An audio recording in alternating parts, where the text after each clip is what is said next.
దీంట్లో కూడా చిన్న నీతిగా చెప్తాను. అదే ఈ మధ్య విన్నాను. అది ఒక ఆయన భార్య గురించి ఒక మామిడి తోట కొన్నాడట. దాంట్లో ఫామ్ హౌస్ కట్టాడు. కట్టిన తర్వాత ఫ్రెండ్స్ అందరినీ పిలిచాడు. ఫ్రెండ్స్ అందరినీ పిలిచి పార్టీ ఇచ్చాడు. పార్టీ అంటే భోజనం ఇచ్చాడు కూడా. ఇచ్చినప్పుడు ఉంటారు కదా వీకెండ్ ఫ్రెండ్స్ అందరూ కూడా ఈ వాస్తు బాగుండలేదు ఎవరైనా చూపించమన్నారు. చూపించమంటే ఆయనకి డౌట్ వచ్చింది. డౌట్ వచ్చి ఏం చేశాడంటే స్వామీజీని తీసుకొస్తుంటే ఆయన పార్గా వస్తుంటాడు. స్వామీజీని తీసుకొచ్చి ఏదైనా హార్ని పడుతుంటే అందరినీ సైడ్ అయిపోమంటున్నాడు. ఈ స్వామీజీ ఆశ్చర్యపోతాడు. ఏంటి 4-5 కార్లు సైడ్ ఇచ్చేసావు, ఎందుకు అలాగా అంటే ఏమంటాను వాళ్ళకైనా అర్జెంట్ ఉందేమో కదండి అని వదిలేశాను అంటాడు.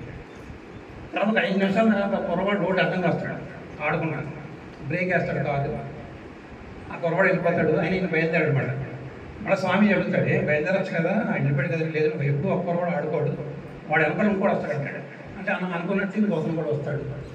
తర్వాత మళ్ళీ ఆల్మోస్ట్ ఫామ్ హౌస్కి వెళ్ళిపోతారు అనమాట. తోటలోకి వెళ్ళిపోతారు.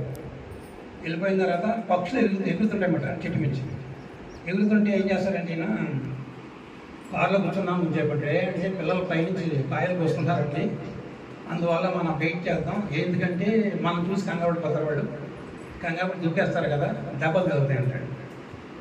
అతను అనుకుంటే 5 నిమిషాల తర్వాత కుర్రవాళ్ళు దిగుతారు, వెళ్ళిపోతారు. ఈ స్వామీజీ ఏమంటాడు, ఒకటే మాట అంటాడు, నీకు నేను వాస్తు చెప్పక్కర్లేదు, నీ కేసు అని పడదు, నువ్వేం చేస్తున్నావు, నీ గురించి ఆలోచించలేదు, బయట వాళ్ళ గురించి ఆలోచిస్తున్నావు, ఇంత కారు వాళ్ళ గురించి ఆలోచించావు, తర్వాత ఏమో పిల్లవాడి గురించి ఆలోచించావు, తర్వాత మామిడికాయలు చూసుకున్నారు పిల్లలు దెబ్బ తగ్గుతుందని ఆలోచించావు.